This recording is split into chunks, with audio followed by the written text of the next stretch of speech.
kasi I was born in Leyte. So day 2, sinabi ko kay Bong, because the communications were cut. Sabi ko kay Bong, gamitin mo ang army. Mayroon talaga yun silang a way of communicating. Pasa-pasa lang ang relay. But nung nalaman ko na there were about, nung nag-usap kami ng mga sundalo, sabi ko, kumusta? Andyan, sabi niya, sir, bagsak yung Leyte. Tapos, sinabi ko, anong klaseng bagsak? Sabi niya, sir, tumba lahat. Hindi ko naintindihan, sabi ko, tumba ang lahat bahay. Sir, pati kahoy. Ilan ang patay? Sabi niya, sir, mukhang mga aabot ito ng 10,000 estimate namin. Hindi ako makapaniwala. So that following, that evening, I mobilized the 911 of Davao City. Nag-assemble ako ng 10 doctors and nurses. And pinuno ko ng antibiotics, tetanus, all of the things that would be needed really of a victim in a calamity. They traveled, so nag-helicopter ako. But at yung sa Tacloban Bay, wala akong nakita isang rubber boat ng Navy. So, sabi ko sana, by this time mayroon na yan.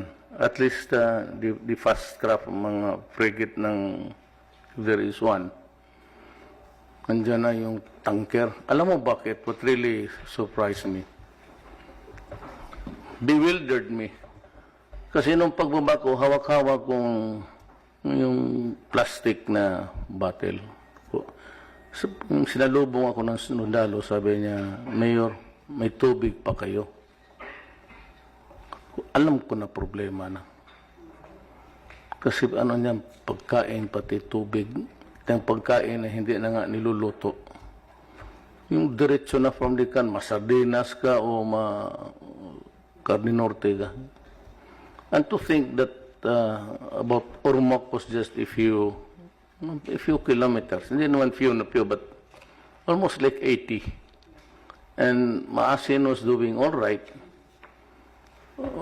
Bakit walang tulong dito? And after 2 days, nagpalit ako ng personnel. Sabi ko, they can only endure it 2 days. Ang baho eh. Pati walang tubig. So I was expecting that there was I'm not trying to condemn anybody. But nung tumawag ako there was a changing of personnel sa 911 sa Davao City. Pagpadala ko ng mabago para pauwiin yung initial batch. Sabi ko, may tanker na ba dyan? Sabi, wala. Bakit saan yung mga tanker na Cebu? Marami kang makuha. Well, anyway, I'm not condemning anybody, but sa General Halad lang, sir. You might want to take that into factor when you. Kasi dapat nakaposition yan sa nearest.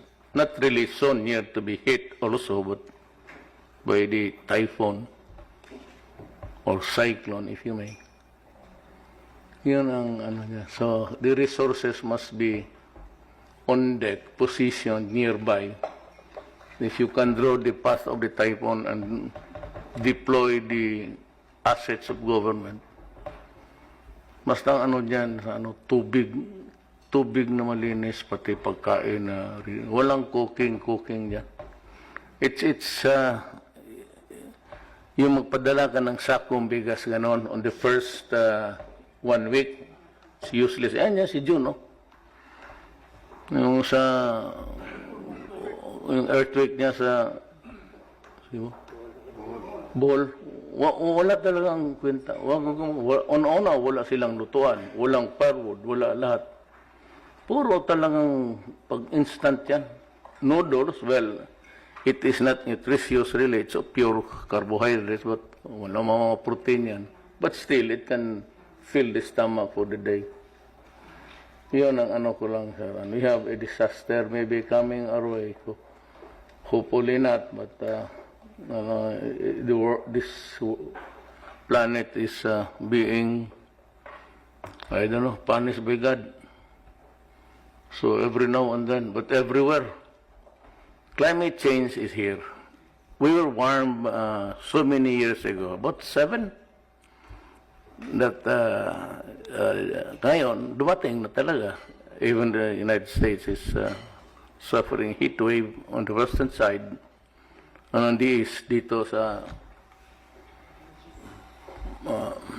that I can understand why the foreign secretary came home to escape the rigors of. So I'm through. Ano sir, salamat. Yes, sir. We will learn from that experience. We should learn from that experience, sir.